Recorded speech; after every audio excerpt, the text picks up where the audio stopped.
Oh, it is going to work. Yay. Hello. Hi. I'm Lori. Hi, Lori. My husband, Brian. Hi. Brian, and I've got a Laura here too. Let me get to the right slide. I apologize. I'm not feeling well, so I'm in bed. Okay, that's cool. Which one is this? That's not cool, but I understand. I'm not feeling so hot either. The smoke is really bumming me out. Yeah, it's orange out there. It's orange and it's hard to breathe. Yeah, we have air conditioning, but I do have asthma, so I am staying in. We live in Bellevue, Sherwood Forest, across from Eastlake High School. Okay, cool. And we would love to get a little add-on, not add-on, but I guess DADU is a new phrase that I didn't know, but a little cut. Yeah. And so that's why we're interested in your place. Cool. Well, I'm going to give it just a couple more minutes and see if anybody else shows up. It's just sure. a couple minutes after 9. But I can talk a little bit about myself and my association with the Eco Guild. I've been a contractor for 25 years in Seattle, and I've been a member of the Eco Guild for several years. The architect that I designed and built this structure with, we do some workshops on what it takes to design and build and get through the permitting process for a detached accessory dwelling. And I think our next one is through Sustainable Ballard on September 30th. So if you're interested in that, you might check it. Cool. Okay, so. I'm gonna put on some headphones here so that I don't get any feedback, and then I'll get going. I'm gonna close my door.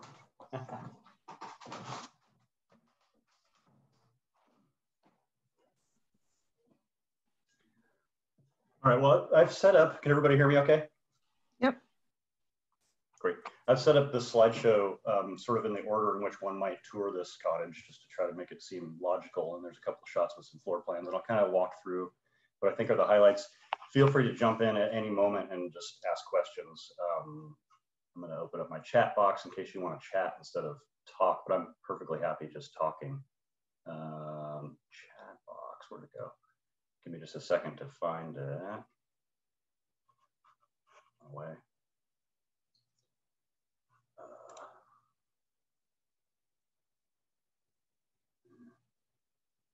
All right. Oops. So this was built in the Eastlake neighborhood of Seattle. It's a fairly dense neighborhood, and what was happening at the time that we were brought in to figure out what the project was is that all of the traditional single-family homes were being torn down, and apartments and townhouses were being built. And the homeowner here grew up in the house. They didn't want to lose the house. They wanted to continue to live there because they loved the neighborhood, and that's where their history was. But they also wanted to figure out how to generate some income and kind of participate in what was going on, but not participate in what was going on at the same time. And so we looked at what would happen if we built a row of townhouses behind their house versus a DADU. And in the end, this was the solution that was chosen. And I think this was great because it really kind of complements the home in terms of the aesthetic and character, but it also sort of speaks to what's possible in the future. So this is the alley view, and this is a parking area for the resident of the DADU. These clients are using this structure for an Airbnb. So their guests park in this area. It's set up for an electric car charger. And I need to move this little box over so I can see the buttons here. Bear with me. All right, here we go. So guests park here, and then this is their main entry.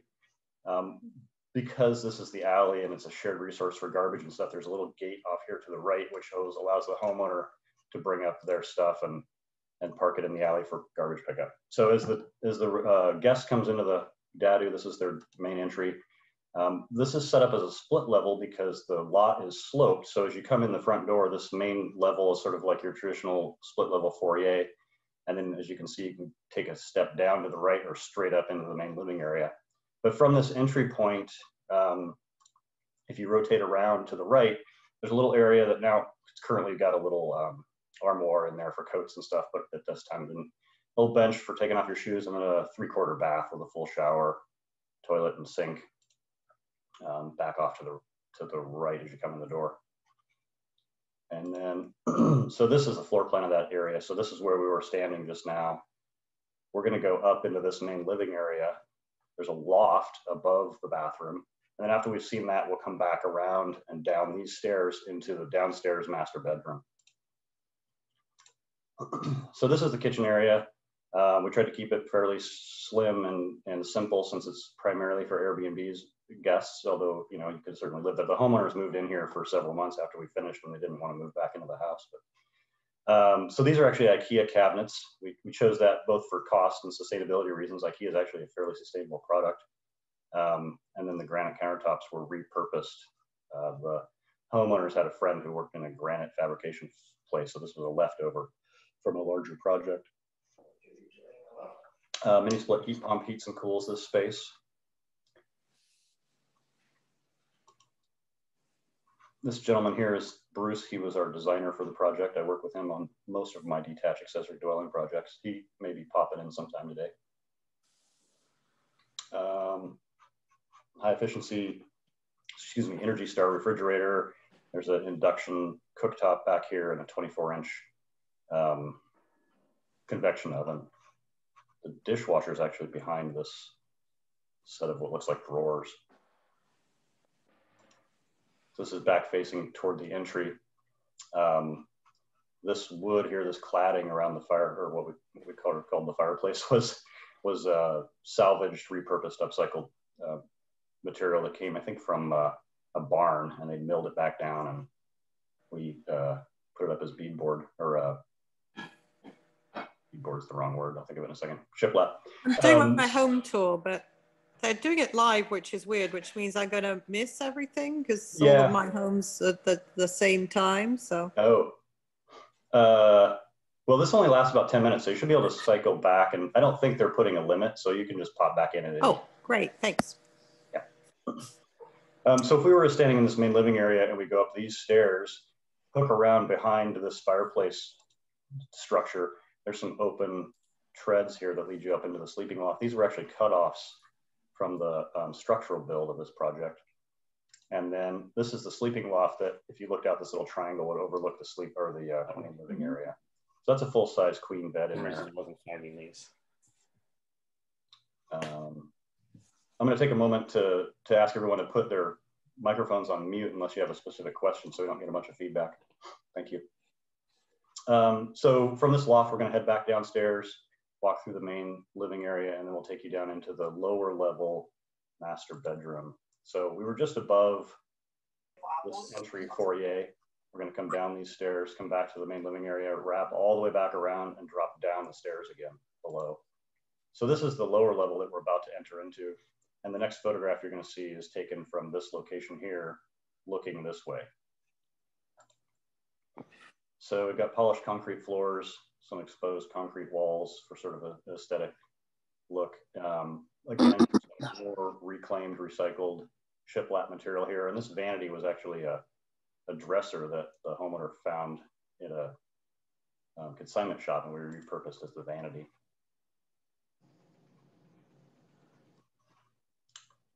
So this is a full 3/4 bath adjacent to what we were calling the master bedroom. And so across from the vanity is this shower. This door back here takes you to the water closet where the toilet is. And there's a shot from the other direction so you can see both of those things. And then back underneath, back behind the toilet there's a utility closet where the water heater and some other stuff sits. And so this is that master bedroom space that's opposite the wall behind the vanity. There's a little seating area. Someone have a question? Okay, so there's a little seating area out here that's private. It's been fenced in for the guests who stay in this unit. And this is what that little space looks like from the outside. So moving back inside, looking back the other direction from this outdoor seating area, there's a TV on the wall, obviously. And then over here in the closet on the left is a stacking washer and dryer with a lint-free dryer.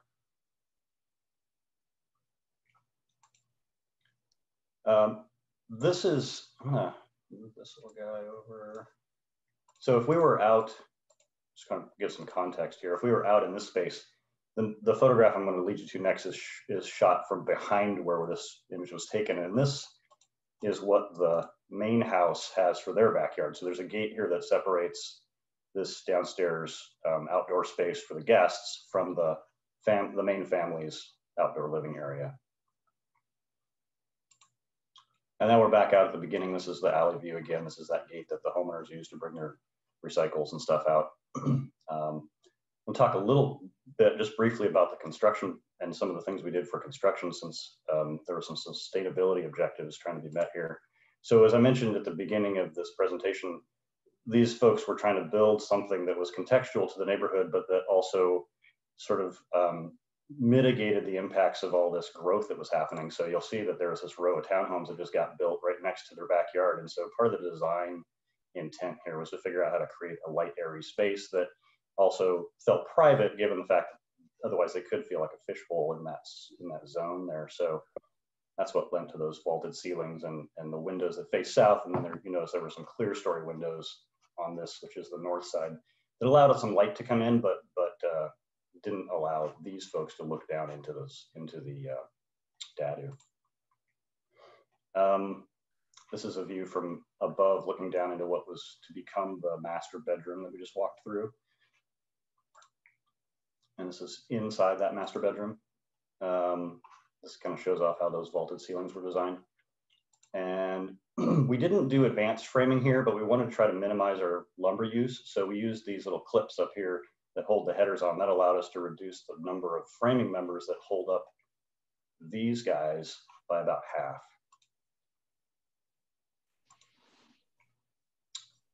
This is the walkway on the north side of the building that leads up to that gate to the alley so that the homeowners can bring their recycles and trash stuff in. So that's it. Does anybody have any questions? I came late, so I will have questions when you go through the rest of the slides. That's great. Yeah, I'm just going to start over in a few minutes and stay as long as you want. Anybody else? Was there a bathroom on the master bottom floor, or just the one? No, there is. There's two bathrooms. So this is that main level, split level entry area, and that's just the main bathroom from the main floor. And then when we go downstairs, get back to it. Downstairs. There we go. Here's the downstairs. So yeah, there's a full bathroom here, or a 3/4 bathroom here, and then that's the master bedroom. Okay, great. Thank you. Yeah.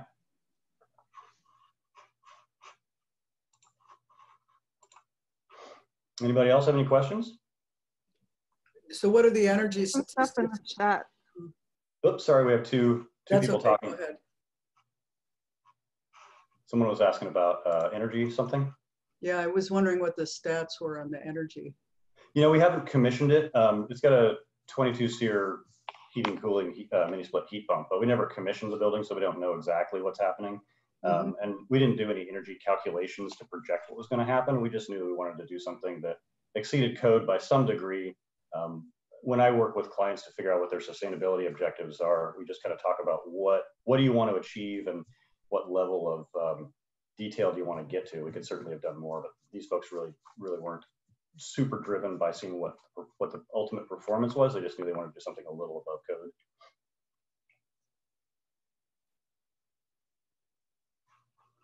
Anybody else? I'm gonna see if I can get to the chat box. I know a few people might have put some stuff in the chat and I've lost control of the chat thing here. There we go, there it is. Oh my gosh.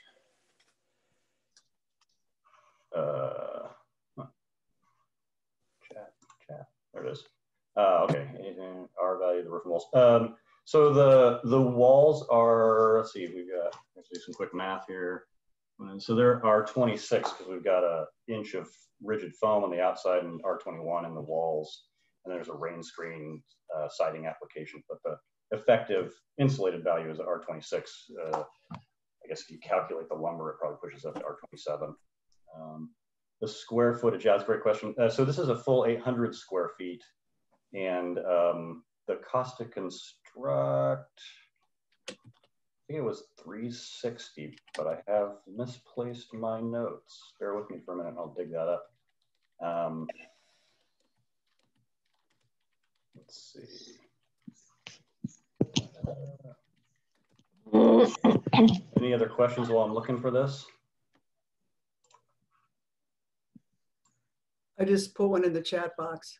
Okay, go ahead and ask because I've switched screens and I can't see it. Okay, so in one of your photos, I thought I noticed some raw concrete as a wall downstairs. Is that insulated on the outside, or how's that? It is, yeah. So it is, yes. And the code minimum for insulation on an exterior wall like that is R10 when it's above grade, but we actually doubled it, so it's R20.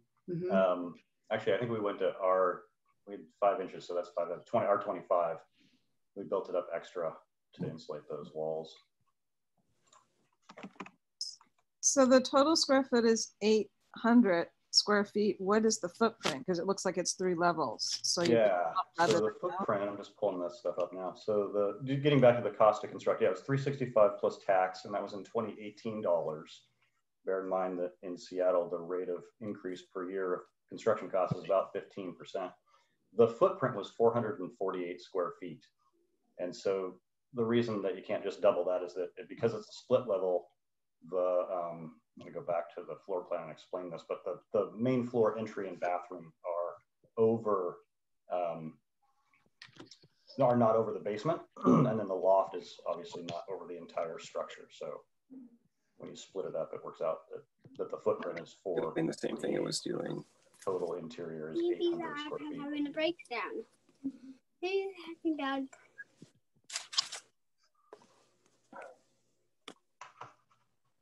Did I answer everyone's questions? I'm sort of bouncing between screens trying to print up my notes here. If I didn't answer your questions and you'd like to stick around, I'm going to run through the tour again so that everybody gets a chance to see what's in there. I'm going to do that here in just a couple moments. But feel free to jump in if you've got any other questions. See if there's anything in the chat that I missed. Footprint, yeah, okay.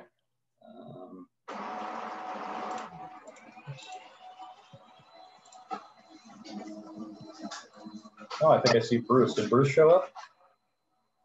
Hey, Bruce. Since this is our first tour, are the contacts going to be posted on the website for you and your designer, for everyone, for the tours that we see?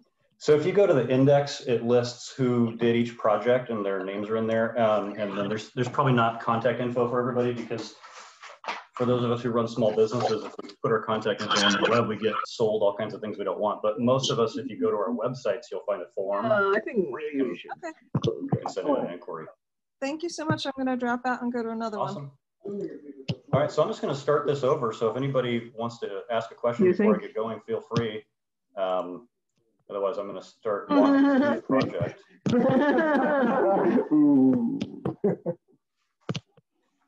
Whoops. So this sort of lost my spacing here. So welcome. This is a detached accessory dwelling. It was built in the Eastlake neighborhood of Seattle.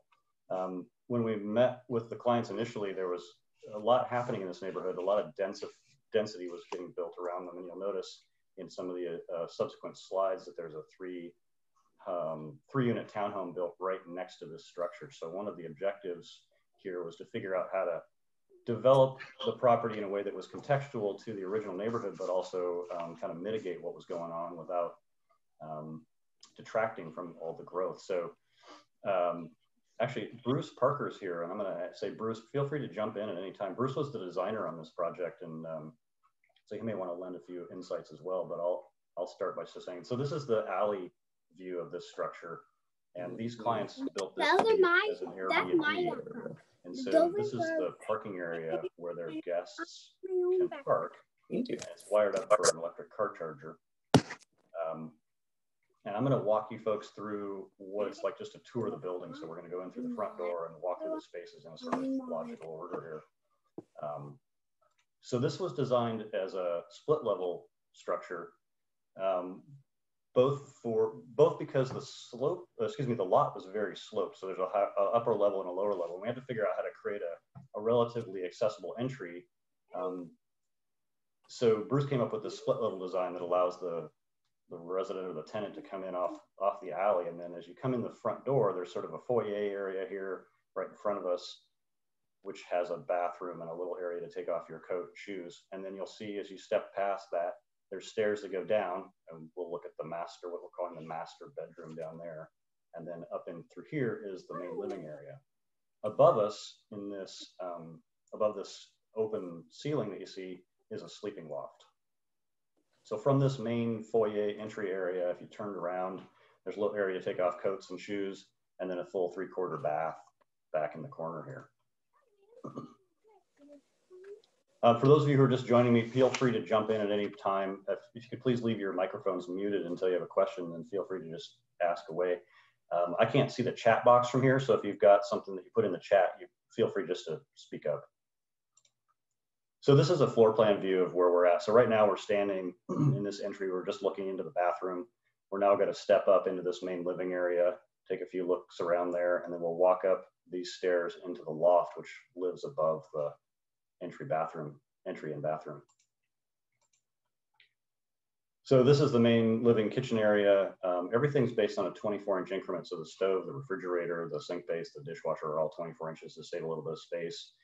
The cabinets here are actually IKEA, and that was both a budget choice as well as a sustainability choice. IKEA actually makes a fairly sustainable product. And so this is actually Bruce right here with a, looks like a latte. So we've got a small 24-inch induction cooktop and then a convection oven, a 24-inch dishwasher right here behind this panel, and then a 24-inch refrigerator. The granite countertop is actually a leftover for the homeowners. Have a friend who's a granite fabricator, and this was a piece of granite that was left over from a previous project. A small Juliet balcony out here overlooking these maple trees facing south. And if we spin around, this is the entry that we came into. We're calling this the fireplace, but it's really a TV media center. The beadboard, the shiplap here is reclaimed, recycled barnwood that was milled down, and we use that as the cladding. So we're going to head up these stairs. Oh, I'm going to say one other thing. You'll notice over here on the left, mini split heat pump provides heating and cooling, and this is a fairly high efficiency rated unit. It's a SEER 22 SEER. And if I didn't mention it previously, all the windows here are Fibrex. It's an Anderson 100 product, and it's the material that is used for the frame is recycled wood fiber and thermoplastic polymer, as opposed to vinyl. They price out about the same as vinyl, but they're a little higher rated, and I like the material composition. So we're going to head up these stairs and take a right behind the media center. It's going to take us up to a sleeping loft. You'll notice this little triangular space where if you're in the sleeping loft, you can look down into the main living area. These stair treads here that are open, these were cut-offs from the structural build of the project that we sanded down and turned into stair treads. And then up in here, this is an FSC certified car decking that makes up the floor system. This is a full queen size bed. So this is actually a pretty substantial loft space that then overlooks the main living area. From here, we're going to head back down into the main living area. We're going to wind our way around the back of this media center, and then we're going to head down another set of stairs that takes us down to the master bedroom, which is on the lower level. So this is a floor plan of the lower level. The next image you see is going to be taken from the bottom of the stairs here, looking this direction. So again, some reclaimed material here that was used for cladding around this vanity partition. And the vanity itself was a dresser that the homeowner found at a consignment shop that we repurposed. You notice there's exposed concrete floors that have been polished, and then we've got some exposed concrete walls. Gives a little textural variation, and to achieve some extra insulation, since these are exposed concrete walls, the outside of these walls is insulated with 5 inches of rigid foam. This is across from the vanity is the shower, and then behind this fur door is a water closet. Heated towel rack provides a little additional heat in this space. That's the water closet. And beyond the water closet, there's a storage closet that has the hot water heater and some other utilities in it. This is that master bedroom space.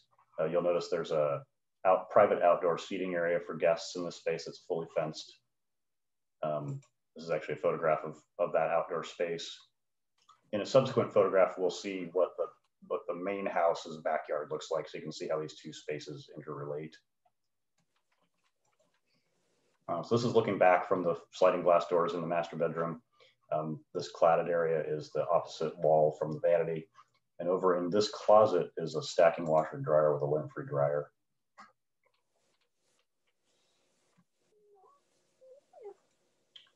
So this, beyond the gate, is that fenced-in seating area for the Airbnb guests. And this area out here is what the homeowners have for their backyard space. So they can open this door and interact or not if they want to.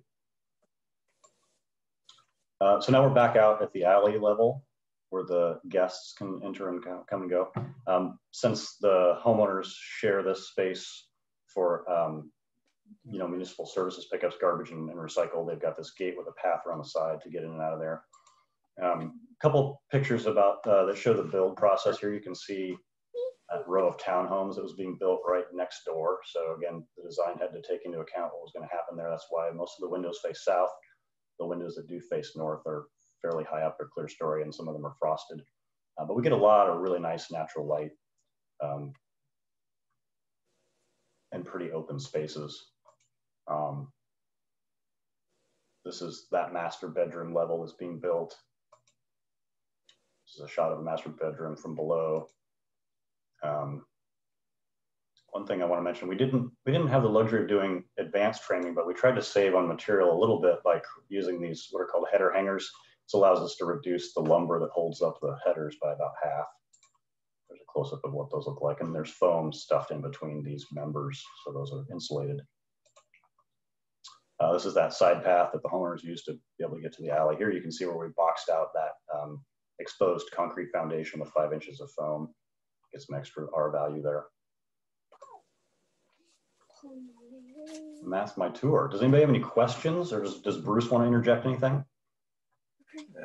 That was great, Stefan. But I'm certainly happy to answer questions about the design.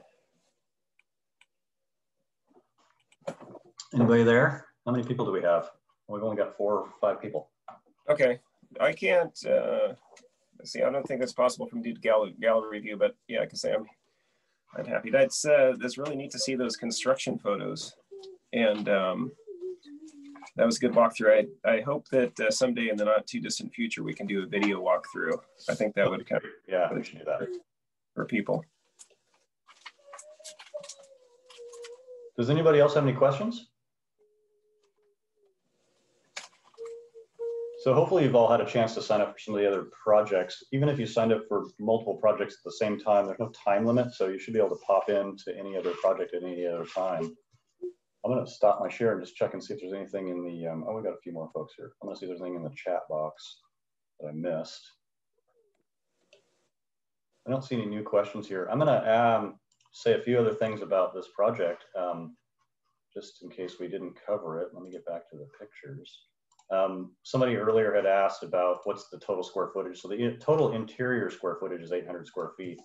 At the time that we designed and built this, that was the maximum allowed. Now you can go to 1,000.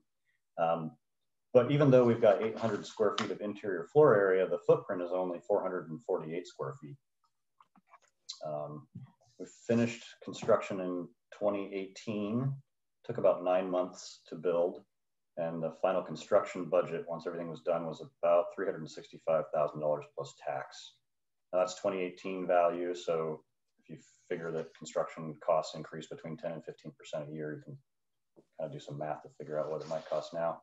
I mentioned before, these folks had this structure built to use as an Airbnb rental. So right now they've got it listed for $139 a night, but I know that in the high season, they've often gotten more than that. They're in a pretty good location there in Eastlake. So, Stefan, did you mention? I think it was interesting that one of the strategies for building the DADU was that to protect the value of their existing home, because they were worried with with all the houses in their neighborhood getting torn down and multifamily houses being built. By building the DADU, they're actually able to increase the value of their property enough that it would not be, if and when they ever have to sell it, it wouldn't be a desirable tear down. and redevelopment. It protects that house, which is the house that the wife owner grew up in. I know, that's because I'm not in gallery view. Are there any photographs? Go ahead. Yeah, hey, so two questions actually. What's the footprint of the foundation? And I noticed that you had a heating unit or cooling unit at the main entry or level there, but I didn't see any heat pump. Is that all incorporated into one unit? Great. So the total footprint is 448 square feet, so 14 by 32. And we managed to squeeze full 800 square feet out of the total interior square footage. To answer your question about the heat pump, so here you can see the heat pump compressor. It's mounted up on the wall, and we put it above rather than on the ground so that we could have a clear path down this north side of the building. The only people who see this heat pump are the folks in the townhome next door. And so that heat pump compressor operates 2 head units. There's one on this main living area here on the left side. And then the other one's down in the master in the basement, which I shouldn't call it the basement, in the lower level. You can kind of see it here on the right side behind the curtain.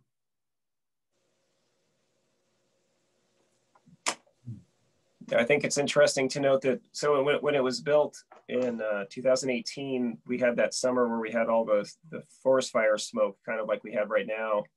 And the homeowners were moved into the DADU because they had the, because of the air quality and everything else. And well, plus it was a labor of love for them.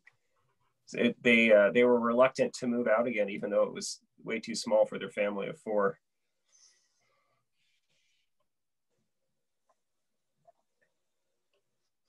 Stefan, is there a way, when people log in, can they just flip through the photos, or they kind of the whim of, is there a gallery? Well, they're at my whim. There is a link which I could post so they could see these online. Wonder how I could do that. Oh yeah, I'm gonna put that in the chat. Let me do that right now. I have to stop share to do that. Bear with me for a few moments, but I think once it's up there, it stays up there.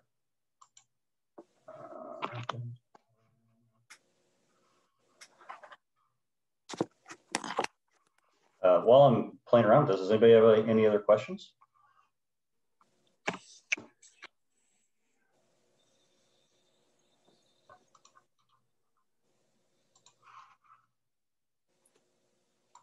So Bruce, are you going to be able to hit any of the other sites on this tour? I certainly am. I just kind of excited by this format, so I'm checking it out, but obviously it's an opportunity to see a lot of different places in the same day.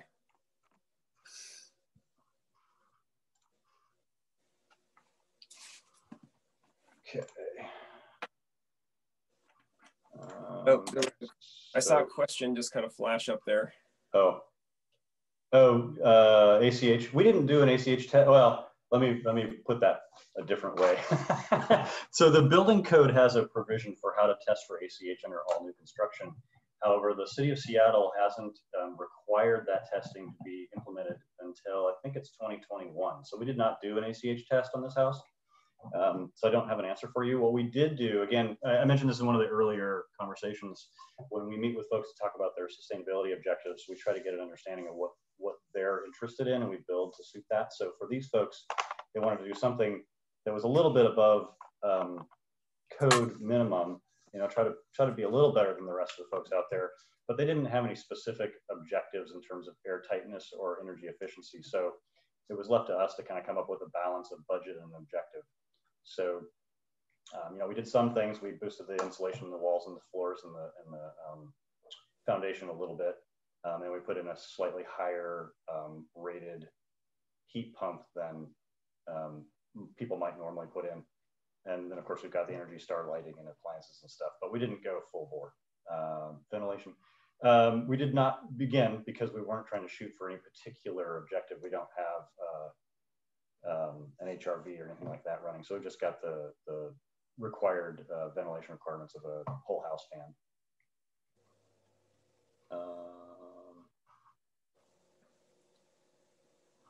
Stefan, as far as meeting sustainability goals, what are your kind of what's your favorite low-hanging fruit?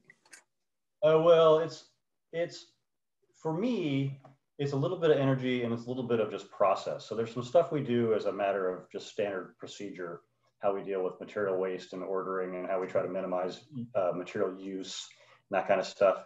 That just from a constructability standpoint is really easy to achieve if you just plan things thoroughly.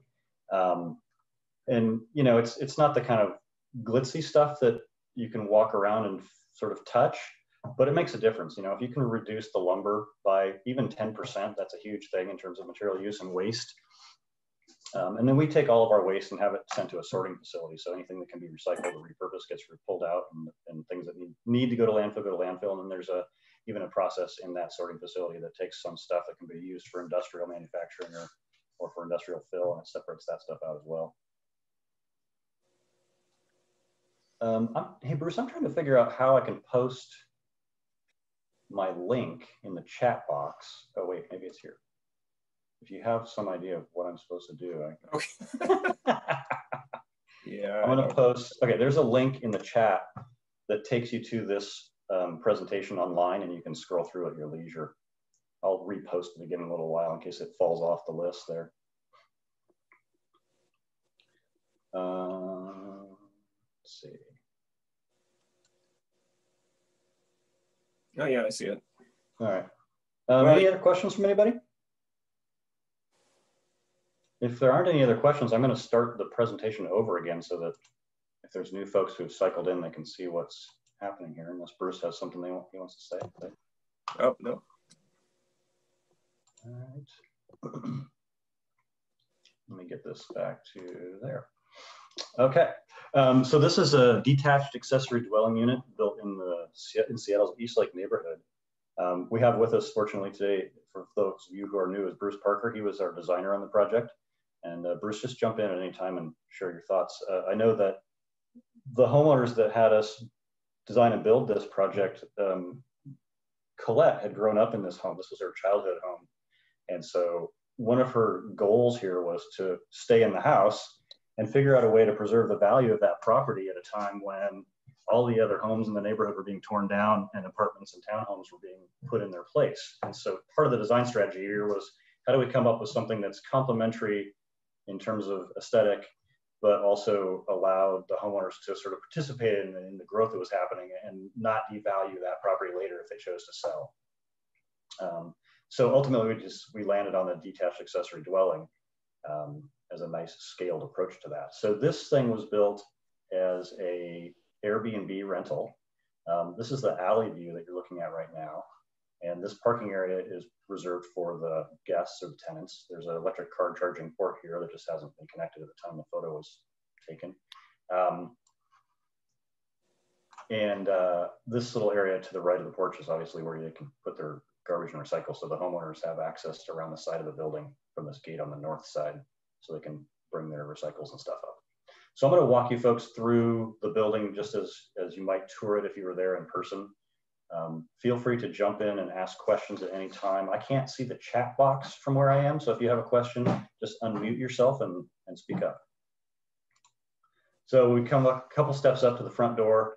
This was designed as a split level entry, and that's because the lot was fairly sloped. The alley height was much, much higher than the backyard. And so in order to create a comfortable entry, Bruce came up with this split level design, which actually works out really great. The total footprint of this structure is only 448 square feet, but the interior square footage is 800 square feet.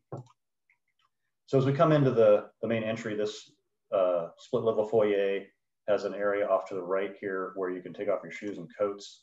And then beyond that is a full 3/4 bath.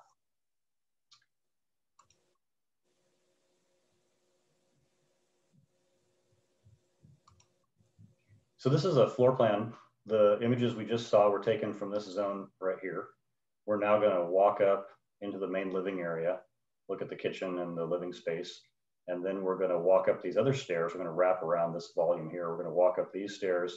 There's a sleeping loft positioned over the foyer and bathroom. And then after we've seen that, we'll walk all the way back downstairs and drop down into the lower level master bedroom. So moving straight ahead up into the living area, straight, simple, linear kitchen. This was actually an IKEA kitchen, and we used IKEA both for budget reasons and sustainability. IKEA is actually a fairly sustainable product. Everything's built on a 24-inch increment. So the stove is 24 inches, the dishwasher is 24 inches, and the refrigerator are 24 inches. So that keeps things super efficient in terms of space. This is Bruce right here, our designer and architect for the project. So the dishwasher is hidden behind this panel. This granite was a leftover from a larger project, so we were able to reuse that. The homeowners actually have a friend who's a granite fabricator, so they provided that. Got a little Juliet balcony that faces south. And then rotating around, this is that entry that we just came in. This media center volume here sort of separates the living area from a sleeping loft that we're going to see soon. The cladding here is repurposed wood from barn that was milled down, and we used it as a cladding for this volume. And you'll see off on the left side up on the wall is a mini split heat pump head unit. The windows in this building are Anderson 100 Vibrex. So rather than using vinyl, we like to work with Vibrex. We like to look at that window, and the frames are made out of reclaimed wood fiber and thermoplastic polymer instead of vinyl. We're going to step up these stairs and wrap around behind this thing and look at the sleeping loft, which if you were up in that sleeping loft, you could look down into the living space through this little triangular zone here. These stair treads that are open between the treads are cutoffs from the lumber that we used during construction. And then up in the sleeping loft, there's that little triangle that looks down over the main living area. The floor of the loft is a FSC certified car decking. And this is a full queen size bed. So this is a pretty substantial size sleeping loft.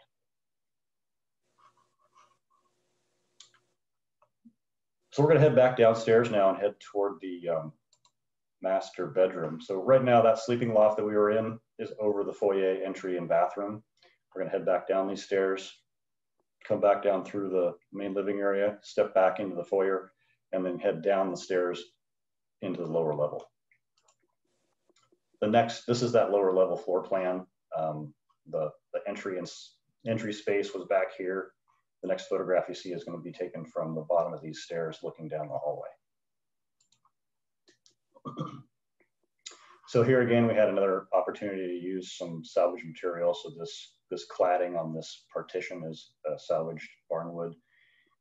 You'll notice we've got some polished concrete floors and some exposed concrete walls, which lends for nice aesthetic variation in finished materials. From a sustainability perspective, we extra insulated the floor. The code minimum is 2 inches. We did 4 inches, and these walls, we put 5 inches of foam on the outside of those walls.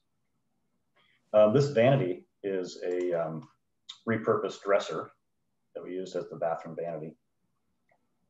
So in this photograph, this cladded area, it acts as a partition between the sort of open bathroom concept and the master bedroom, which we'll see in a minute.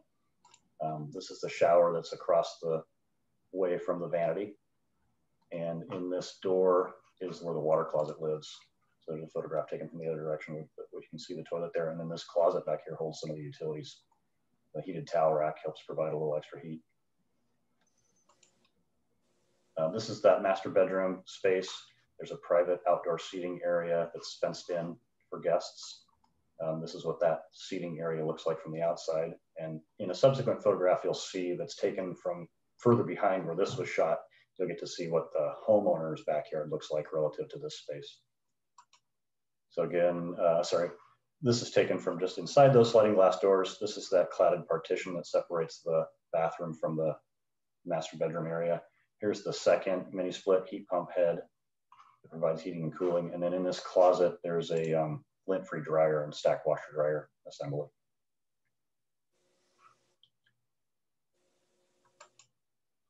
This is that photograph that shows what the homeowners have for their backyard, so they can close this gate off and create some privacy for their guests in the Airbnb, or they can open it up and interact with them. And then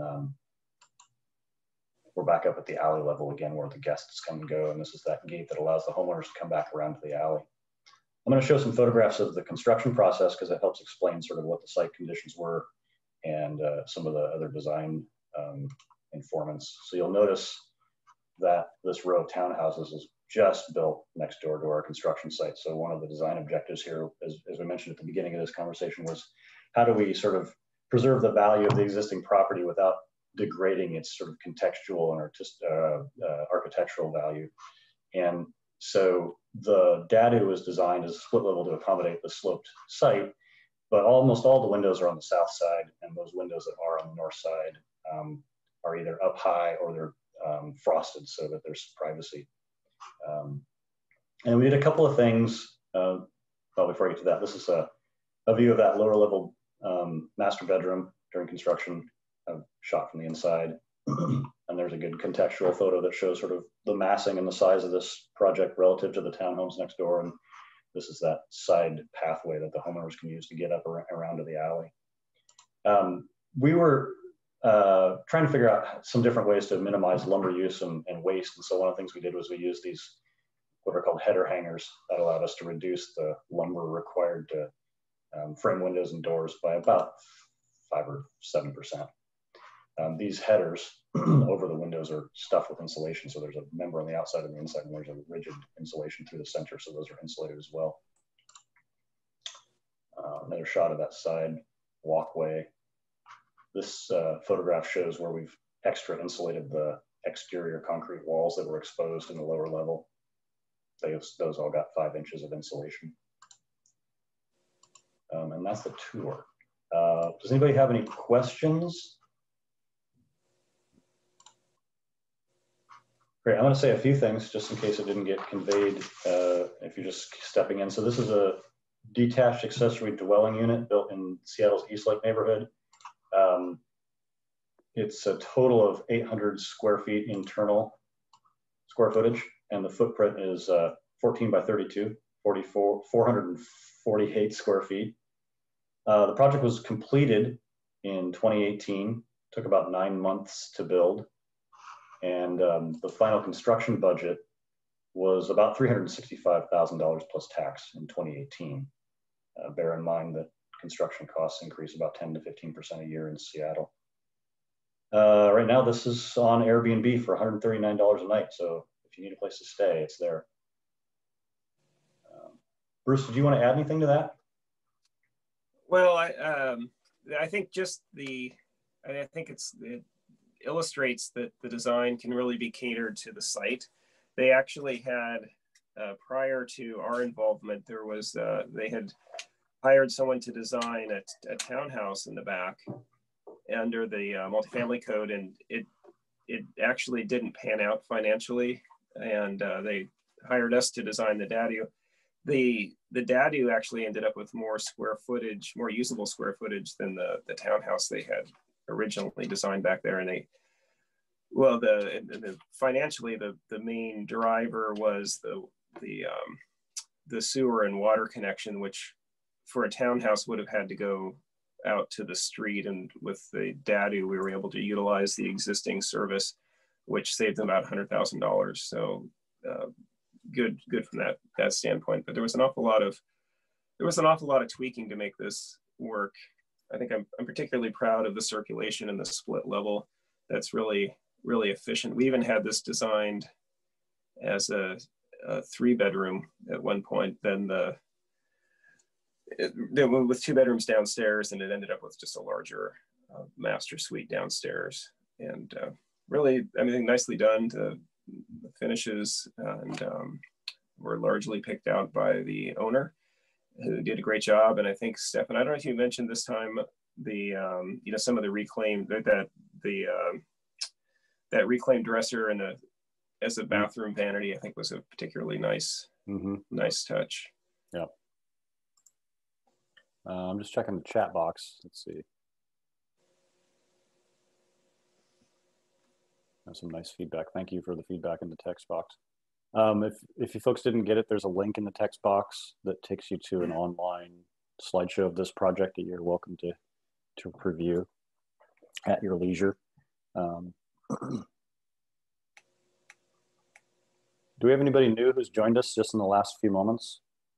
If so, just say hello or type a yes in the chat box.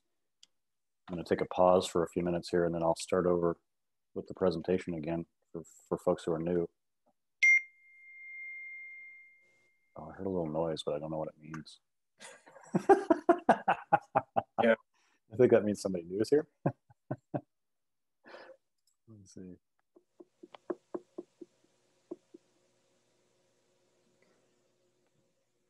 So, Stefan, so we're looking forward to the new energy code going into effect. Yeah. That got pushed back from November. Well, I think it was it supposed to go into effect June, and now it's going to be February next year. Yeah. Do you have any thoughts about what's to come?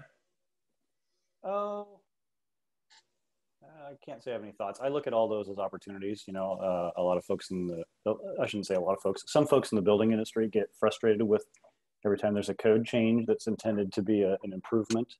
But I tend to look at those as opportunities. I think that the code revisions are generally, not always, but generally are designed and implemented as a benefit to the community. So I just always see that as a new opportunity. Sometimes it's a new challenge, but I kind of look forward to challenges, or I wouldn't have gotten into this business. Right. So, well, it looks like we've got a few new folks in the tour here. So I'm going to start over. I'm Stefan Hansmeyer, Hansmeyer Builders. We've got with us today Bruce Parker from Microhouse, who is the designer on this project. This was a detached accessory dwelling unit that was built in Seattle's Eastlake neighborhood in 2018. It's a total of 800 interior square feet. The building footprint was 448 square feet. And it was completed in 2018.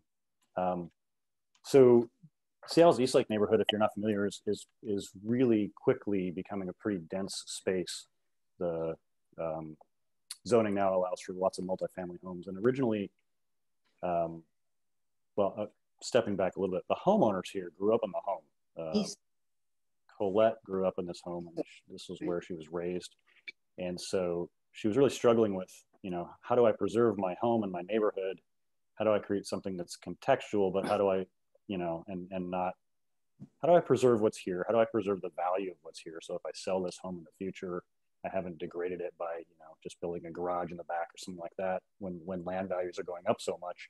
So we started exploring multifamily options in the back, and she had originally hired someone to look at building out a townhome in the back, but it didn't really pencil out. So when Bruce got involved, Bruce Parker from Microhouse, who specializes in detached accessory dwelling units, we looked at a detached accessory dwelling unit as a solution because it provides some rental income. It doesn't devalue the property, increases the value of the property, but it also creates some contextual value. You know, it's preserving sort of the character and flavor of what's there now. Try to find, sorry, I have too many. Nice door. You can't quite see it, but if you check up over here on the right side, you can see there's a row of townhomes that are being built there. So it was this conversation about how do we sort of interact with that, preserve what's there, and create some opportunity for our current homeowners. So this was the strategy that was come up with. This lot is sloped, so the alley is substantially higher than the backyard. So the design solution there was to create a split level entry so that when you come in off the alley, this is the alley view. This parking area is for the residents or the guests. It's got an electric car charging port over here. So the solution was, let's create this split level entry that allows for a fairly comfortable entry point, and then a lower level below and an upper level above, and then a sleeping loft even above that. So I'm going to walk you through what it's like to walk through this structure in sort of its chronological sense. So we're going to come in the front door. When you step into the front door, there's this split level entry, little foyer. Off to the right is an area to take off coats and shoes and that sort of thing, and then a full 3/4 bath beyond that. This open framing above here contains a sleeping loft. So there's a sleeping loft above that, which we'll get to in a few moments. This is that main level bathroom, 3/4 bath. Here's a floor plan. So right now we're standing in this foyer area looking into the bathroom. We're going to step back into this zone, step up these 2 steps into the main living area and look at that for a few moments.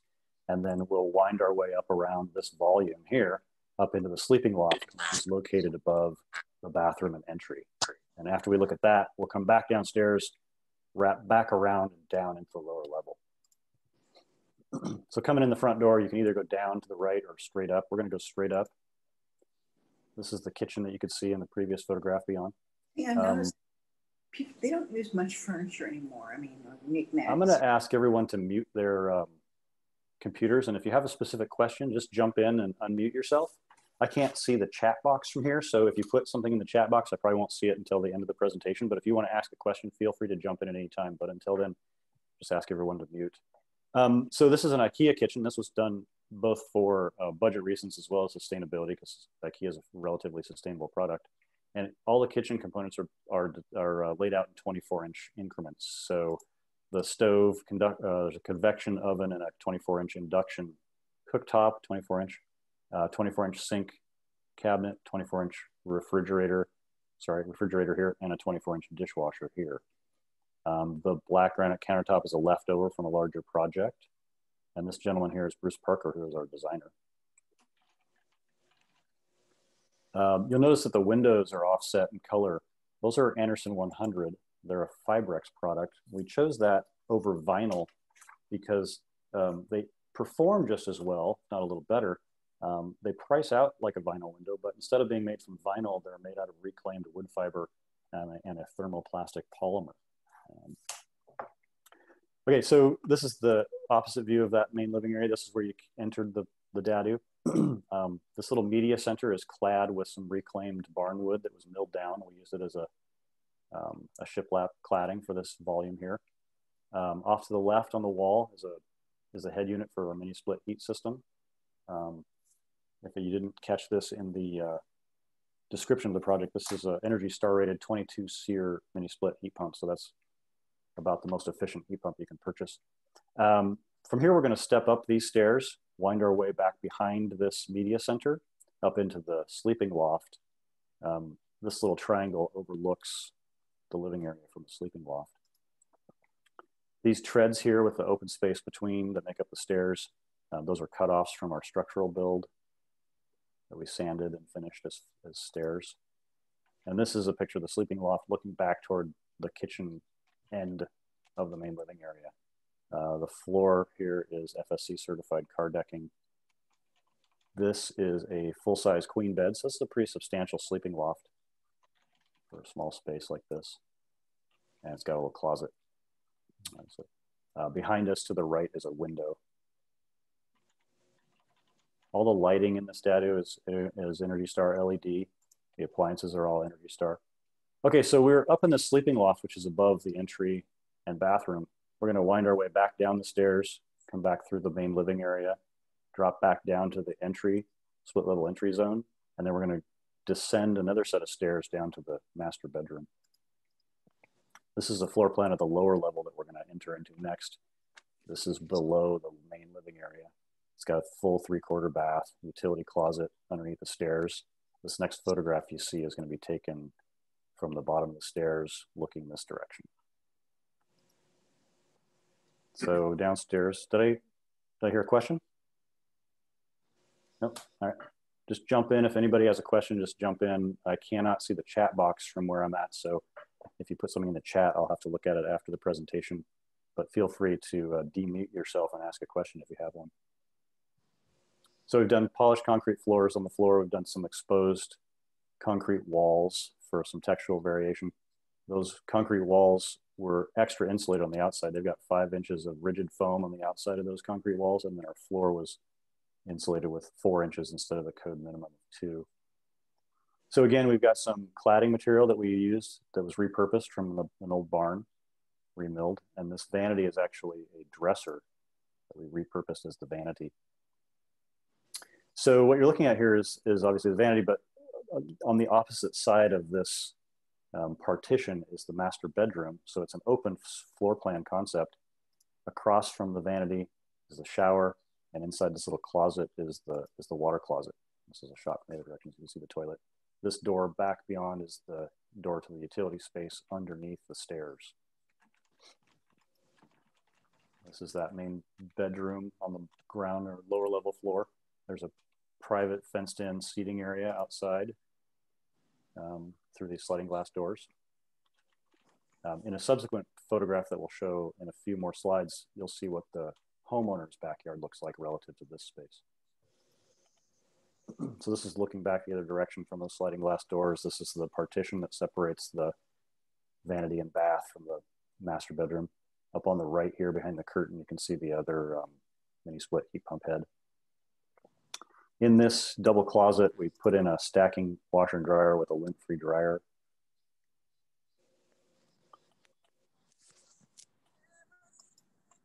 This is that photograph of the primary residence backyard zone, so they can close the gate to create privacy between the rental space and their space, or they can leave it open.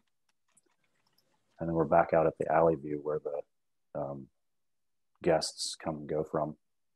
A couple photographs I'd like to show of the construction process, just to lend some context. Talked a little bit earlier about how we were trying to preserve the context and character of this main house, preserve its value by creating some additional income and rental space, but also try to buffer what was happening next door. So the design integrates lots of windows on the south side where these trees are, less windows on the north side adjacent to this development. And all the windows that are on the north side are either up high as clear story windows or they're frosted. This is a shot that shows that ground floor master bedroom being constructed. Same space, shot from the other direction. This is a good photograph that sort of shows the context and height and massing relative to what's happening next door. This is the path along the north side of this DADU that brings the homeowners up to be able to put their garbage and recycles out and service the DADU. We didn't have an opportunity. We wanted to do advanced framing, but for various reasons we couldn't do that. So our next strategy for reducing material use and waste is to use header hangers. That's these little metal clips that hold the header in place. That allows us to minimize the amount of lumber that gets installed around doors and windows. And those headers as well are insulated. You can't see it, but inside of this is built as a box beam, so it's hollow inside with rigid foam inside there. Another shot that shows that pathway up to around the north side of the building. And that's our tour. Does anybody have any questions? I'm going to check the chat box and see if I've missed anything there. But if you've got something you just want to jump in and ask a question, feel free. We've still got Bruce Parker with us, who's the designer for this project. So Bruce, if you want to say anything, just jump in.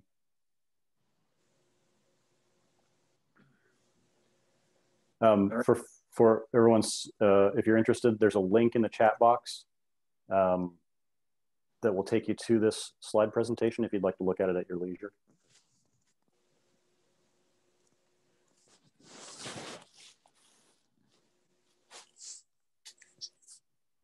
Bruce, have you got anything you want to add in, or does anybody else have any questions?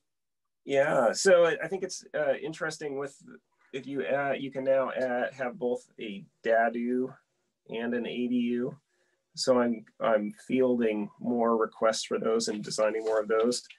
When you add that second accessory unit, you have to meet green building standards. And so I've been kind of crunching the numbers a little bit, trying to figure out the best way to improve energy efficiency. And it seems like just going from a basic level, the two things I seem to give me the most bang for the buck are, one, doing the rigid exterior or rigid insulation on the exterior underneath the siding, which we did here. And the other I was kind of surprised was the doing the full insulation under the slab instead of just doing the perimeter.